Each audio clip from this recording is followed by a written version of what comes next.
Hi, my name is Roselyn. So one word that I like to think or maybe describe myself is a chameleon. I feel like my experiences makes it easier for me to relate to different people. Hi, I'm Zipporah and I am contagious. So thank you so much, ladies, for being a part of this. I'm going to just run you through how it will work. So I'm going to ease you guys in. I've got some questions from this pack. I don't know if you've heard of We're Not Really Strangers. Is this the Yes. yeah. Yeah, I've got the dating pack with me. You love it. Yep. yeah. I'm for it. Great. I've got the dating pack with me because the other pack, someone else has it. So we've got loads of them. Went a bit OTT, but I think some of the questions will still relate to us. So I'm gonna throw 2 questions to you ladies, just so that you can ease yourself in and get to know each other a bit more. We're gonna go on level 2 because so there's usually 3 levels in each pack. The first question is, I don't know if you'll be able to see it on here. Probably not. Oh, you can. What is something you've learned about yourself recently? Gosh. What is something you've learned about yourself recently? Who wants to go first? I'll be in it as well. So we're doing this together. Have I learned recently? Do you want to go first, Roselyn? Zipporah, how can you do this? I'm all for creating spaces. Okay, so one thing, I don't know if I should be worried about this, but I have noticed as of late that I'm very content with just being in my own kind of shutting everyone out, and so being in my own little bubble. Naturally, as a person, I'm quite an extrovert and I love talking to people and I love meeting people and I love conversations. And it's just as of late, I've been very content with just kind of being on my own. At first, I was like, should I be worried? People say sometimes it's like signs of just mentally being a little bit low and things like that, but I don't feel like that. So yeah, that's something that I've learned about myself recently. But so far, nothing alarming, but I hope there isn't anything to be alarmed about. Okay, nice. I want to ask you questions, but we'll leave it there. Zipporah? I've been learning a lot. A lot of it's quite deep, so I'm gonna try and keep it shallow. I'm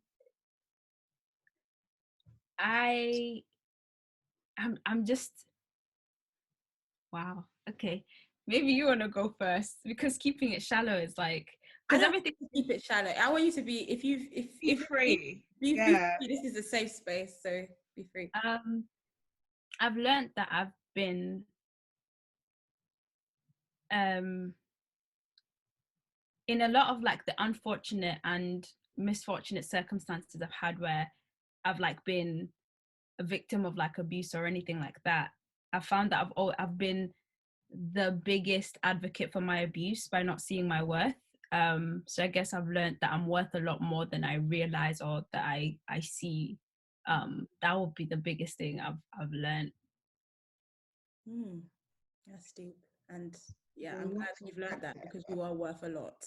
Yes. You are a queen. As you've been telling us, we are queens. You are a queen. Don't send me to the crime corner. I'm not doing this when people can see my face. It's true, I don't see your face. Just as a FYI, if you're on Clubhouse, just follow Zipporah. Just follow her because the groups that she creates, the conversations that she starts, honestly, you will leave a different person. You know, when on a church service, they're like, you will not leave the same. You will be different. Yeah. You will not leave the same if you join this group. So yeah, definitely follow her. I would say one thing that I've learned is that I've actually lived quite a sheltered life, and it's definitely skewed the perceptions I have and the experiences that somebody else can have, like similar to me, but I see it in a completely different way. And I literally have to be. I think I'm an open-minded person, but I need to even be more open-minded than I think because, yeah, I can just completely blank out an emotion and think, why would you feel that way? When I've definitely lived a sheltered life. It has its positives and negatives, but as I grow up, I see more that I need to break out of that you know, so that I can connect with people properly. Yeah. So yeah. I love the awareness though, because a lot of people who live sheltered lives are not aware enough to like recognize it and be like, yeah. So that's like big props to you. I love that. Oh, thank you. Okay, let's get into this. And just to clarify, what will happen is we're going to pick one word at a time, and we're going to look at how our relationship with that word has evolved over time. So specifically from being a teenager up until this present day. So I didn't want to choose the words. I wanted us to kind of get a feel of each other and then decide, but I'm only going to give us maybe like 20 seconds. Let me get to choose each word each time. So as a group, what is going to be our first word? Zipporah, what are you thinking? Abs. Okay. I can't lie. I feel like I want to hear you guys go. first, because I know I chose these. Okay.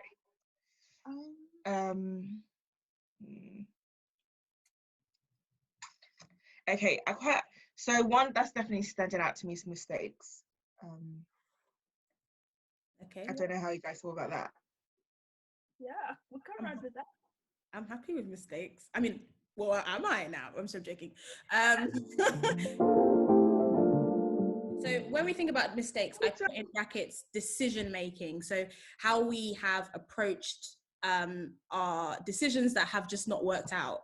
And I'm thinking from being a teenager, do you know what? The first decision, I'm thinking, maybe I'm thinking too much. I'm thinking like uni. So I need to go a bit further back and think of a time when I was a young girl that I made a mistake and how it made me feel in that moment of time. And something we don't have to go into what exactly the mistake is, if you don't feel comfortable with that, but like, how did that situation make you feel like I've done something wrong?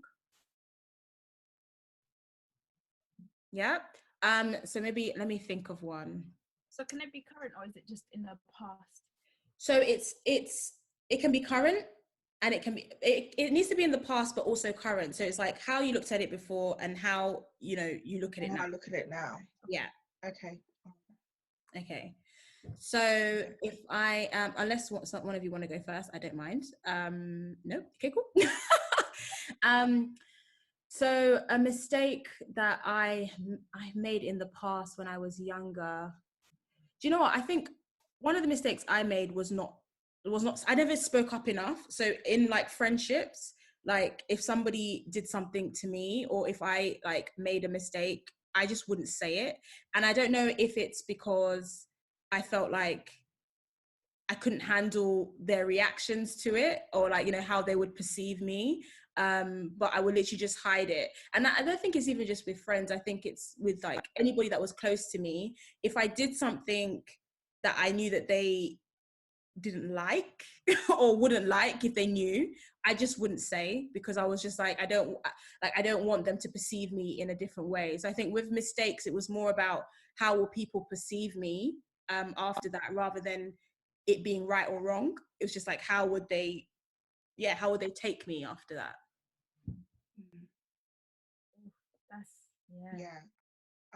That's deep.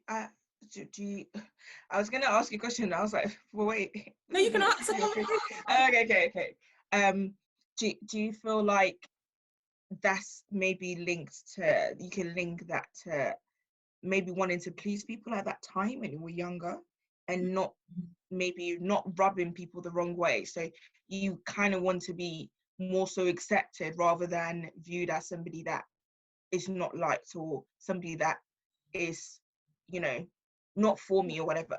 I think so like people, I think definitely people pleasing, and also trying to hold an image as well, like in their eyes, and not wanting to like distort that. And I don't even know where that image really comes from, but it's like, is it like a perfect, like the perfect version of you? I don't know, but I think it was a bit of people pleasing and trying to put up this is Abisoye, this is what you will get when you get Abisoye. So if you get anything else, right, okay, something like that, yeah. You wanted to be on brand. Imagine she's 15 out She's like, doesn't align with my brand. It to be on brand. Oh my gosh. Yeah, to be honest, that's probably what it was. What is the brand? I don't know, but it's not aligned. So see ya. What about you, ladies? Mistakes. So I will say when I was young, I made a lot of mistakes. So when I think of the words, what comes to mind is that just same cycle of wrong decisions that I was making. And that made me some life changing. And so it made me feel kind of sidelined or counted out.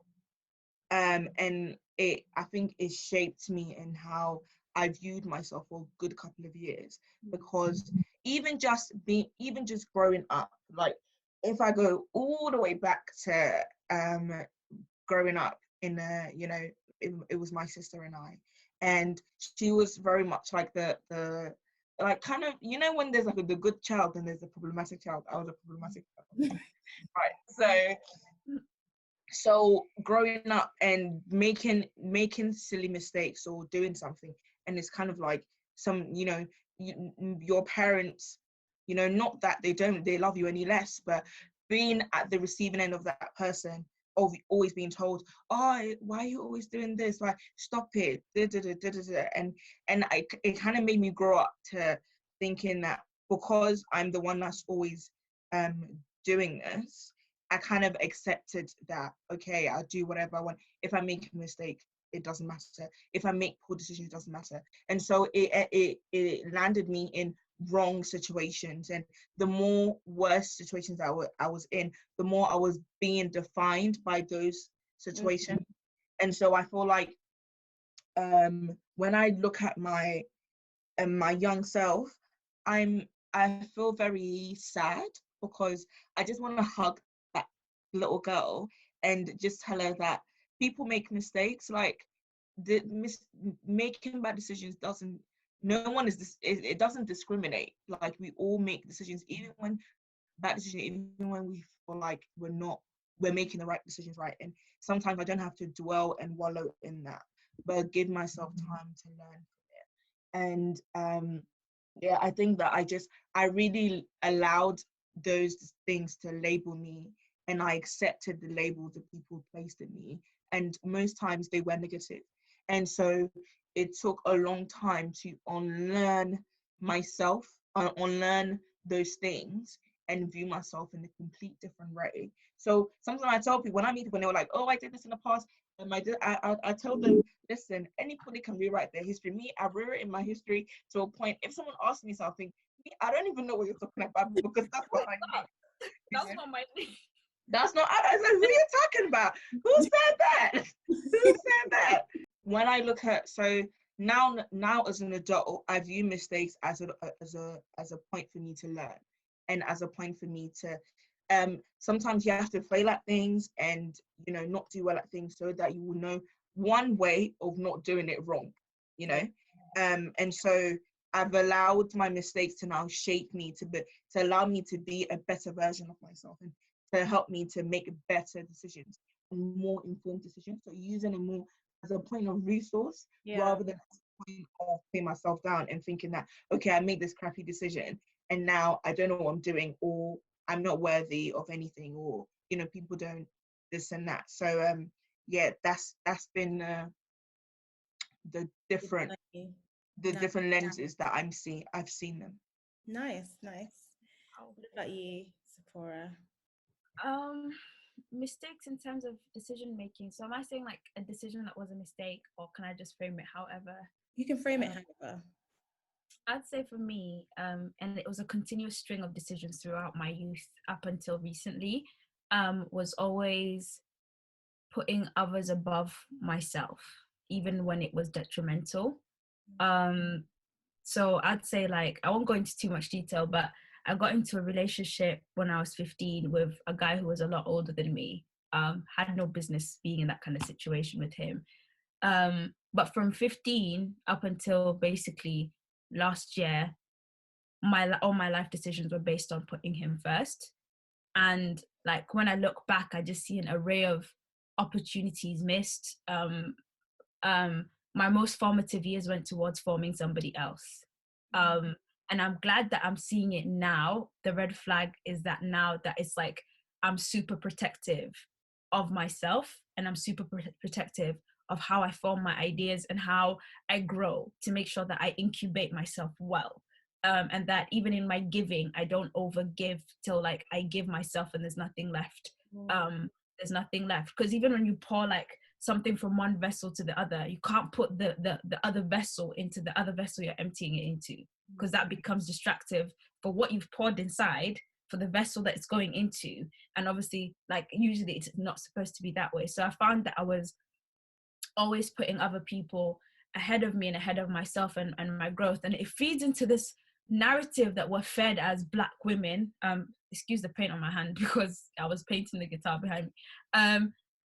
As Black women, we've learned that we're just meant to be cylinders for other people to fill and to fit into as and when they please.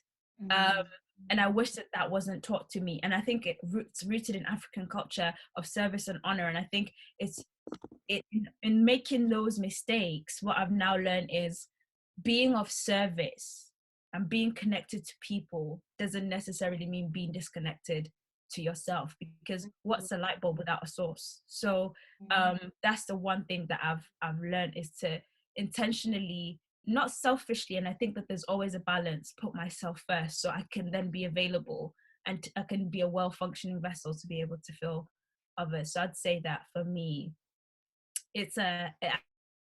and I'm glad I made those mistakes in the compounded first quarter of what is supposed to be my life quickly, because I won't make them again. Yeah. Yes. I hear that. Putting yourself and who you are and what you stand for and what you provide and what you give as a human being, putting that at the forefront. We don't do that enough.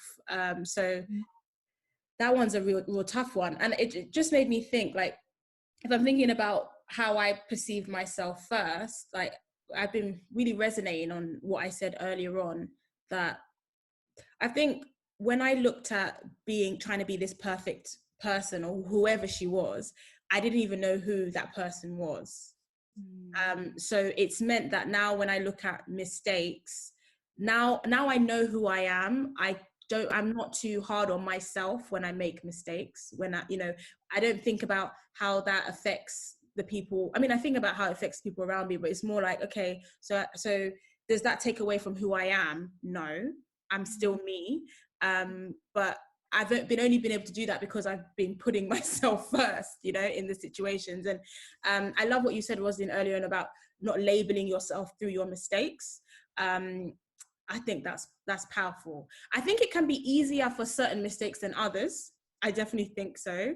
And I want to find out from you, like, how you do that, because there's some mistakes that we make that it's just like, it just feels like this is like, when you look at the kid at school and they have like the is it the dance or something on their head, it's like, this is me, yep, I made this, I made this mistake. That's literally like, I feel like some mistakes you can sweep, it's easy to sweep, but how do you, I don't know, or just for you, how do you do that?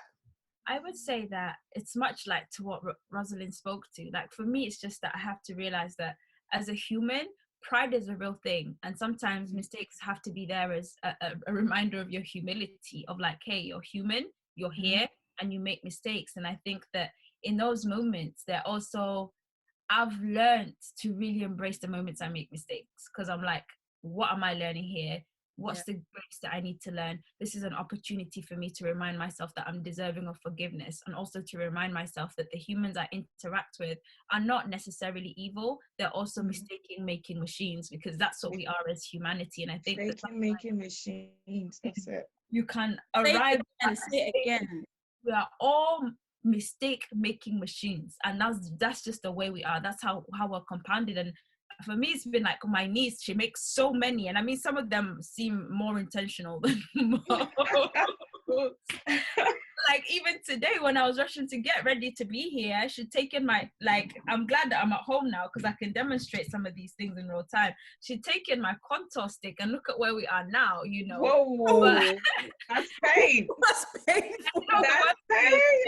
they've discontinued them, so this is the last one I'll ever have. But I don't mind because it reminds me that it's part of the journey. She's learning, I'm learning, and to just embrace mistakes is just that. Like, I think the one mistake I get, and then I'll give space because I don't want to talk too much, is that we turn mistakes and moments into monuments in our lives. And for me, like, even in the clubhouse moments, I keep telling people, like, your mistakes and moments should never become monuments in your life, because you will stop yourself from growing, like, away from them.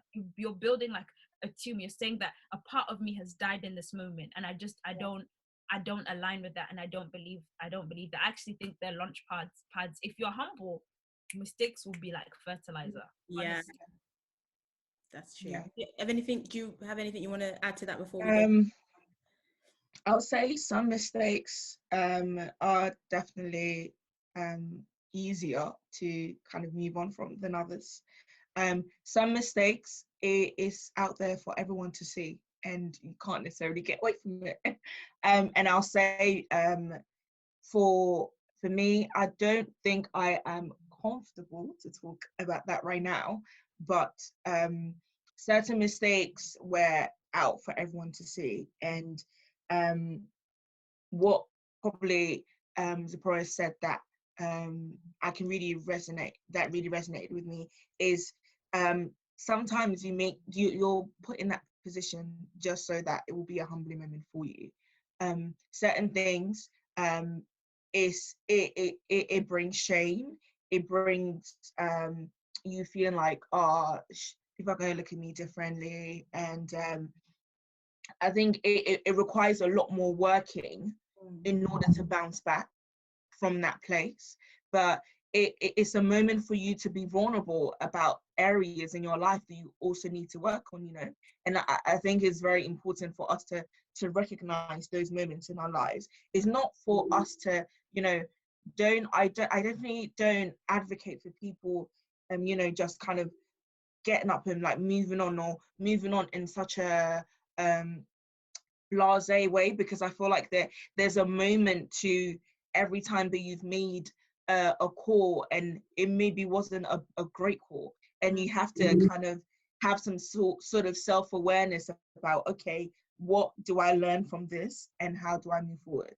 And then it's like it now has a different element where it's like, raw God, are you really punishing me here, or like what is going on here? And I just think that you have to just be very open to the process and allow the process to run its course. Because for me, at the end of it, like, God completely changed the story, and it's just giving me another chance to do life in a complete different way. But there was a whole painful process through that. And so we have to just be open and willing, but it's not going to be easy, because there's always witnesses to, you know, when we hit rock bottom, right? And I just think that it's the same people that will come and do, whoa, I've saw it, madness. There's always people that also, when you fall, they'll be like, I said it, I did this, you know, I said it, I'm not surprised. People don't understand that for any position, you have to go through process.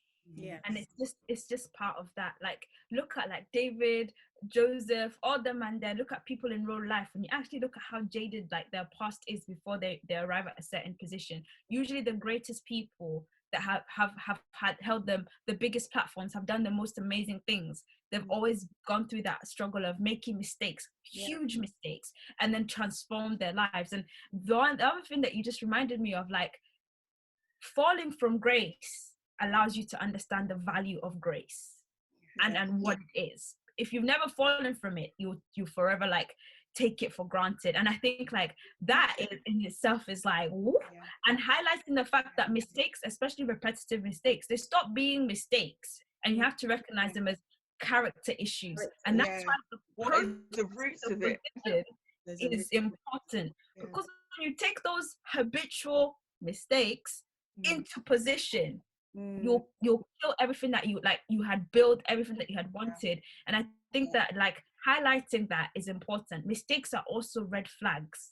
Look at them, read them, and be like, I keep doing the same thing, so what character work? So thanks for highlighting that. There are lessons in everything, but you have to find them as well. Like, some of them may not be as obvious. Sometimes, we can be in a situation and it doesn't even feel like, we're in the wrong, but there's something that we need to learn, because we can't move to the next stage. Like we're told all the time that, unless we learn the lesson at one stage, we're not going to progress to the next.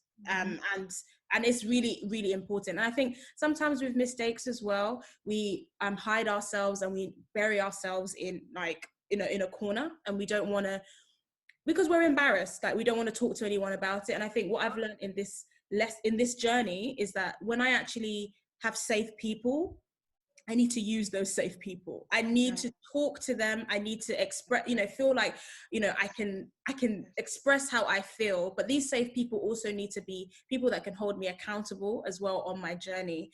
And I think definitely I would say to anybody that is listening, like, people always say find safe people, but honestly, like, assess the type of relationships that you want in your life, the things that you need, the type of things you need from people, and assess the people that are safe enough for you to talk about those things, because we can't do this alone. Like earlier on, Roselyn, when we were talking about, what's something that we've seen in ourselves recently, bless you, seen in ourselves recently. And, you said that, you've seen sometimes you've been a bit more quiet about certain things, or a bit more, recluse. And I think, it's great that we can establish that and know that. But Roselyn, I know you have your people, you will still, if there's something up, you will still find a way to speak to, people that that love you. So I think it's really important for us to just don't be a lone ranger in this journey. Yeah, definitely. That also adds, mistakes are also determinants of who your people are. Your people will ride for you regardless of what you go through. The moment that like I make a mistake and you've cancelled me, and it's because I can't lie, some mistakes warrant cancelling when they're like repetitive. When it's a habit, it's not a mistake. So we need to differentiate that. But when it's like, I've really fallen from grace, and I find no grace in you. You don't have the grace to be on my journey. You don't have the capacity to carry me now. You don't have the capacity to carry me where I'm going. So please. That was something last year. My girlfriend Roselyn, we were talking about that, because because obviously we're on the podcast. We were talking about grace a lot last year, like having grace for each other in situations, because you even as the friend, sometimes you're like, why is somebody doing this? Why is somebody doing that? But it's like, okay, what is the why? What's going on with them right now? Like, let's find out more information before we make a decision. Like, we're canceling this person, So, but sometimes, like you said, some decisions, if you're gonna continue doing this, I cannot be around you. I cannot. It's not a mistake. It's behavior. Character. I think it's very important for all of us to also recognize that we all make we're all susceptible to make mistakes, and we're human beings, we're wired that way, so that when we see somebody else doing something similar to that, we can show that grace, because it's like we had to go through that, learn from it, so that when we see someone also displaying those traits, it's just like, okay, I'm not going to bash this person, I'm going to give this person I'm going to throw grace towards them. We go through it to understand. We don't go for it to bash somebody when they do it. That's it. Thank you so much, ladies. Woo! The first one, we're only going to do 2 today because it's not possible. But the first one, but then, you know what, the reason why I let it continue is because this is the first one, and I want to understand, is it enough for us to just skirt, certain topics, or how much do we need to go into it? I'll say that, yes, when guys refer to me as, oh, that's my type, and like it came with some sort of validation, but the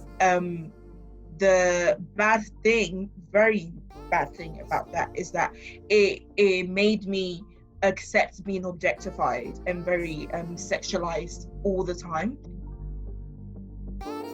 still